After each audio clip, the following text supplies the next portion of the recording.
नमस्कार, आप सभी का स्वागत है हमारे चैनल सीनियर क्लासेस में। तो उपस्थित अपने चैप्टर 9.2 के कुछ सिलेक्टेड क्वेश्चन लेके पहले अपने 9.1 10th क्लास के मैथ के कुछ सिलेक्टेड क्वेश्चन किए थे। उम्मीद करता हूँ आपको पसंद आए होंगे, आपकी तैयारी अच्छी चल रही होगी।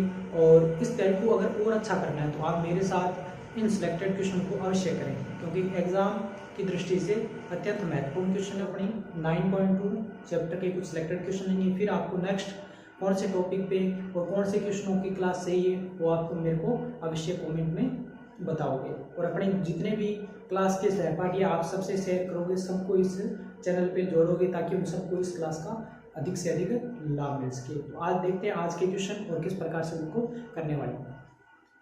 देखिए, रेखा 3x + y = 9 बिंदु 1,3 तथा 2,7 को मिलाने वाले रेखाखंड को किस अनुपात में विभाजित करेगा।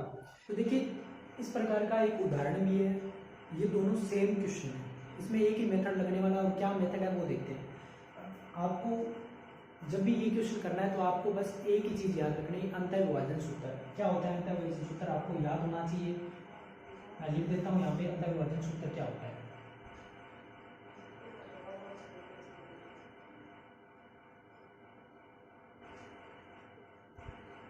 अंतर्विभाजन सूत्र अपने तब लगाते हैं जब रेखा को आंतरिक रूप से कोई बिंदु विभाजित कर रहा हो या किसी अनुपात में कोई बिंदु विभाजित कर रहा होता हो। तो उसको दो प्रकार से हम लिखते हैं, एक तो एक्स के लिए और एक वाई के लिए। एक्स के लिए हम लिखेंगे m1 x2 + m2 x1 upon में m1 + m2। और दूसरा वाई के लिए आप लिखोगे m1 y2 + m2 y1 और अपॉन में m1 + m2। बस आपको ये फॉर्मूला याद रखना है। और इस फॉर्मूले को मैं थोड़ा सा और बता देता हूँ। कोई दो बिंदु है, इसको कोई बिंदु, ये दो बिंदु है जिसके निर्देशांक उसने दे रखे हैं। एक तो 1,3 है और दूसरा आपको दे रखा है 2,7। इसको कोई बिंदु मान लो x, y विभाजित कर रहा है। और इस बिंदु का जो रेखाखंड है वो ये है। तो अपने से पूछा गया है कि ये जो रेखाखंड है, इस रेखाखंड को ये दो बिंदु किस अनुपात में विभाजित करना है, आपको ये बताना है। तो आपको इस बिंदु के जो ये x और y वैल्यू है, इसको फाइंड करना है। कैसे करोगे, ये जो सूत्र है इसके द्वारा आपको, और जो इसके अनुपात है वो m1 और m2 नहीं दे रखे तो आप m1 और m2 मान लो। अब आपको कुछ नहीं करना, इस सूत्र के अंदर वैल्यू पुट करनी है। m1 की वैल्यू नहीं है तो आप x2 की वैल्यू मेरे पास क्या है 2, क्योंकि ये आपका x1 y1 x2 y2 2 + m2 into x1 की वैल्यू अपने पास क्या है 1 और अपॉन में m1 + m2। फिर दूसरी वैल्यू मैं साथ में लिखता हूँ y के लिए फॉर्मूला क्या होता है m1 y2। तो m1 आपको नहीं दे रखा, ये तो आपको फाइंड करना है। y2 कितना दे रखा है, y2 यहाँ पे दे रखा है, ये दीजिए 7 प्लस m2 y1 कितना दे रखा है 3 अपॉन में m1 + m2। मैं थोड़ा सा लिख देता हूँ, अगर आपको याद नहीं रहता है तो आप इसको लिख भी सकते हो ताकि कोई कंफ्यूजन ना रहे। अब इसको हल करेंगे तो यहाँ पे x के लिए वैल्यू क्या आएगी 2m1 + m2 अपॉन में m1 + m2। और y के लिए इसको अगर हल करेंगे तो y के लिए 7m1 + 3m2 अपॉन में m1 + m2। तो आपको ये फॉर्मूला लिखना है अंतर्विभाजन वाला सूत्र और इसके अंदर वैल्यू पुट करनी है। अब आपके पास x और y दो वैल्यू आ गई। इस वैल्यू का करना क्या है वो देखते हैं। देखिए, इसको जो आपको रेखाखंड दे रखा है, जो आपको रेखा दे रखा है, क्या दे रखा है, रेखा आपको दे रखा है 3x + y = 9। तो आपने जो आप x और y की वैल्यू निकाली है ना, ये वाली x और ये वाला y, इस रेखाखंड में x और y की जगह पुट करना है। आपने पुट कर देते हैं 3x, इस x के साथ 3 का मल्टीप्लाई, x की वैल्यू अपने पास क्या है 2m1 + m2 और प्लस m1 + m2 और प्लस y = 9। अब देखिए, इसको हल करेंगे अपने, तो इस 3 का अंदर मल्टीप्लाई करना पड़ेगा। मल्टीप्लाई करेंगे तो 6m1 + 3m2 अपॉन में m1 + m2। यहाँ पे अपने y की वैल्यू भी पुट कर देते हैं। तो y की वैल्यू अपने पास क्या थी, y की वैल्यू अपने पास थी 7m1 प्लस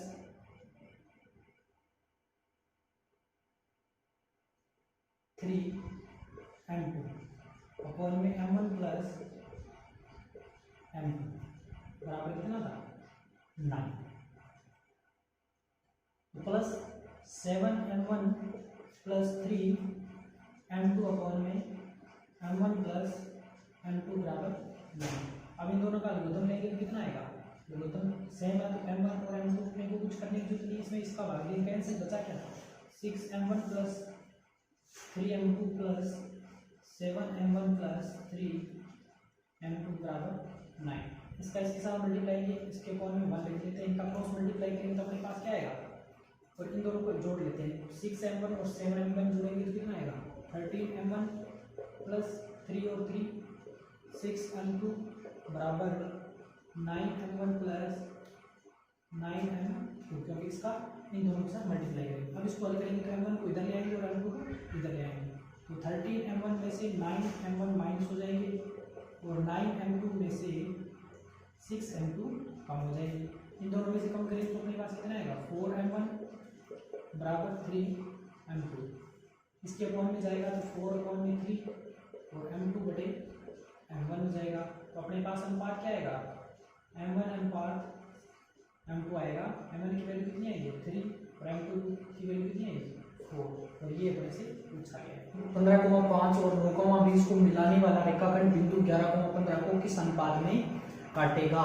अब अपने को बिंदु दे रखा है, पहले अपने रेखाखंड दे रखा था, अब अपने को बिंदु दे रखा है कि ये बिंदु और ये बिंदु, ये दो बिंदु है जो मैंने लिख दिया कि एक रेखाखंड AB है जिसका एक बिंदु 15,5 है और दूसरा बिंदु जिसके निर्देशांक 9,20 है।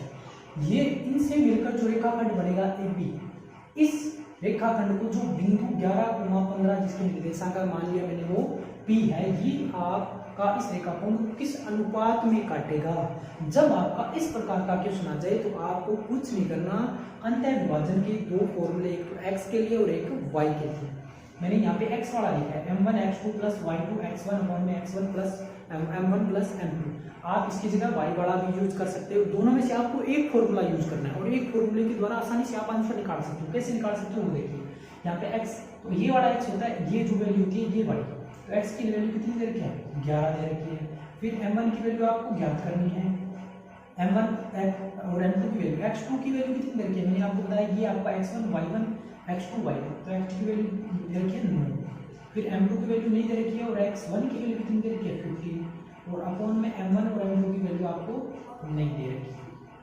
आप इसका क्रॉस मल्टीप्लाई करोगे, इसके अपॉन में 1 लगा दो, इसका इधर और इसका इधर, 11m1 और प्लस 11m2 हो जाएगा, और इधर इसको लिखेंगे तो 9m1 प्लस 15m2 हो जाएगा। इसको हल करेंगे तो 11m1 इधर है, ये माइनस का 9m1 हो जाएगा क्योंकि ये इधर जाएगा तो, और इधर आपके पास 15m2 है तो ये इधर आएगा तो क्या आएगा 11m2 हो जाएगा। इसको हल करेंगे तो यहाँ पे कितना बचेगा 2m1 इज इक्वल, यहाँ पे बचेगा 4m2।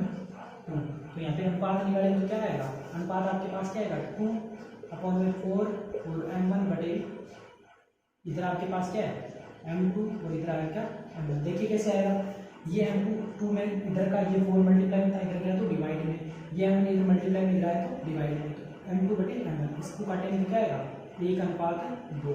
आपके पास m1 अनुपात m2, यानी कि ये m1 नीचे है, इसका मतलब ये नीचे वाली वैल्यू इसकी वैल्यू कितनी है 2 और m2 की ऊपर है तो इसकी वैल्यू कितनी हो जाएगी 1, तो इसका रेशियो क्या आएगा 2:1। तो जब भी इस प्रकार का क्वेश्चन आ जाए जिसमें आपको अनुपात ज्ञात करना है, अनुपात ध्यान रखना, तो आपको x और y वाला दोनों में से एक फॉर्मूला लगाओ और आसानी से आप ज्ञात कर सकते हो जब आपको ये वैल्यू दे रखी है। अगर इनमें से एक वैल्यू भी आपको कोई भी दे रखी है, एक वैल्यू x और y, x की बात कराओ तो एक वैल्यू दे रखी है तो आप जो वैल्यू दे रही है उसके लिए फॉर्मूला लगाओ। जैसे यहाँ पे x की वैल्यू दे रखी है तो x वाला, y की वैल्यू दे रखी है तो y वाला, लेकिन यहाँ पे दोनों है तो आपकी जो इच्छा है वो आप फॉर्मूला लगा सकते हो, जिस प्रकार आसानी से आप इस प्रकार के क्वेश्चन को कर सकते हो। बात याद करें, जबकि बिंदु -3, P बिंदु 5, -4 तथा -2, -3 को अंतः विभाजित करता है और P का मान भी ज्ञात करना है। तो आपको अनुपात ज्ञात करना है और ये बिंदु अंतः विभाजित कर रहा है, तो बस वही मेथड लगाइए जो अभी मैंने आपको बताया है। आप एक रेखाखंड खींचिए, एक बिंदु मान लो A है और दूसरा बिंदु है आपका बी। इन बिंदुओं के निर्देशांक आपको दे रखे हैं 5, -4 और दूसरा बिंदु है आपके पास -2, 3। इस रेखाखंड को कोई बिंदु मान लो r विभाजित कर रहा है आपका -3,5 P में, और अब इसने एक को पूछा है कि आप अनुपात बताइए, दूसरा इसने पूछा है P का मान बताइए। तो सबसे पहले मैंने आपको बताया जब यहाँ पे कोई वैल्यू दे रखी हो तो उसको लीजिए और उसकी सहायता से अनुपात निकाल। तो यहाँ पे आपको x का मान दे रखा है, तो x के लिए आप फॉर्मूला लगा दो। क्या होता है m1 x2 plus m2 x1 upon में क्या है m1 प्लस m2। x की वैल्यू दे रखी है -3, पुट कर दो। m1 की वैल्यू नहीं है आपके पास, x2 की वैल्यू कितनी दे रखी है -2, प्लस m1 की वैल्यू नहीं है और m2 की वैल्यू नहीं है और x1 की वैल्यू कितनी दे रखी है -5 और अपॉन में m1 प्लस m2 हो जाएगा। इसको हल करेंगे तो इसका इधर मल्टीप्लाई करेंगे तो -3 माइनस का 3 m1 प्लस माइनस क्योंकि प्लस माइनस का 3 m2 इज इक्वल -2 का m1 से किया तो -2 m1 और इसका -5 का मिक्स करेंगे तो माइनस, इसको हल करेंगे तो आपके पास देखिए ये -3 m1 है, ये इधर जाएगा तो आपका क्या हो जाएगा प्लस का, तो -3 m1 और आपका +2 m1 -5 m2 ये इधर आएगा तो प्लस का 3 m2 हो जाएगा। इसमें से ये माइनस करेंगे, कम करेंगे तो माइनस वाला बच जाएगा, क्योंकि माइनस का 3 है माइनस का 2 है, तो क्या बचेगा माइनस का 1m लिख लो या m1 लिख लो। तो यहाँ पे बचेगा माइनस का 2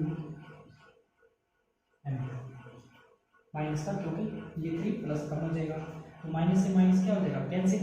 यहाँ पे 1 है यहाँ पे 2 है, तो इसका अनुपात यदि हम निकालेंगे तो अनुपात क्या आएगा m1 अपॉन में m2 और इधर आपके पास 2 इधर आएगा आपके पास 1। कैसे आएगा, तो इसका गुणा में 1 था तो वो 1 इधर आएगा 2/1 और m2 इधर गुणा में इधर आएगा तो भाग में, तो आपके पास m1 अनुपात m2 का रेशो क्या आएगा 2:1। अब आपके पास अनुपात है तो आप अनुपात की सहायता से आसानी से आप p की वैल्यू निकाल सकते हो। p एक्चुअल में है क्या, ये आपका x होता है, ये आपका y, तो p एक्चुअल में क्या है y की वैल्यू है, तो आप y वाला फॉर्मूला लगा दो। y के लिए फॉर्मूला y की जगह मैंने क्या रख दिया p रख दिया। इधर क्या होता है आपके पास, इधर होता है आपके पास m1 y2 plus m1 y1, sorry यहाँ पे m2 होता है अपॉन में m1 प्लस m2। वैल्यू कर दो, p की वैल्यू आपके पास क्या है याद करनी है, m1 की वैल्यू आपने निकाली क्या 2, y2 की वैल्यू क्या निकाली 3 प्लस m2 की वैल्यू कितनी निकाली 1 इंटू y1 कितना है माइनस का 4 अपॉन में m1 m2 यानी कि 2 प्लस 1। अब इसको हल कर लो, इधर ये 3 होएगा, 3 इधर p के साथ मल्टीप्लाई होगा तो क्या आएगा 3p बराबर इधर करेंगे तो आपके पास 6 प्लस -4 क्योंकि -4 का 1 से मल्टीप्लाई करेंगे तो आपके पास 3p बराबर आपके पास आएगा 2 क्योंकि 6 में से 4 गए तो यहाँ से p की वैल्यू निकालेंगे तो p बराबर 2 अपॉन में 3 कैसे आएगा, क्योंकि ये 3 डिवाइड मल्टीप्लाई इधर आएगा तो डिवाइड। तो इस प्रकार से आपने क्या निकाला अनुपात भी निकाल लिया और जो उसने वैल्यू दे के p वो भी आपने निकाल ली। 2, -3 तथा 5, 6 को मिलाने वाला रेखाखंड y अक्ष से किस अनुपात में काटेगा, इन दोनों को मिलाने वाला ये जो रेखाखंड बनेगा इसको y अक्ष किस अनुपात में काटेगा। तो यहाँ पे देखिए y अक्ष की बात हो रही है, तो y अक्ष में अगर आपको यहाँ से छोटी सी बात ध्यान दी, y अक्ष पे क्या होता है x का मान क्या होता है 0, x का मान होता है 0 तो y का मान हो y अक्ष पे तो कुछ न कुछ तो होएगा, तो अपना जो बिंदु बनेगा वो क्या बनेगा 0, y। अगर x अक्ष की बात करें तो आपका बिंदु क्या बनेगा, बिंदु बनेगा x, 0, क्योंकि x अक्ष पे y का मान 0 होता है तो y अक्ष पे x का मान 0 होता है। जैसे y अक्ष की बात कर रहा है इसका मतलब ये हुआ कि x का मान यहाँ पे 0। अब इसने पूछा अनुपात क्या होगा, यहाँ पे जिसका मान दे रखा है आपको वही बिंदु लेना है, बिंदु जिसका मान दे रखा है x का, x के लिए आप क्या ले लोगे m1 x2 plus m2 x1 upon में m1 प्लस m2 देखिए x की वैल्यू अपने को क्या दे रखी है, x की वैल्यू दे रखी है 0। यहाँ पे अपने को फाइंड करना है रेशो ऑफ m1 और m2 का। तो m1 की वैल्यू कितनी दे रखी है, याद करनी है अपने को। x2 की अपने को वैल्यू कितनी दे रखी है 5 प्लस m2 फाइंड करना है अपने को, और x1 कितना दे रखा है 2 अपॉन में m1 प्लस m2। इसका जब हम क्रॉस मल्टीप्लाई करेंगे तो ये क्या हो जाएगा 0 हो जाएगा, और यहाँ पे अपने पास 5m1 प्लस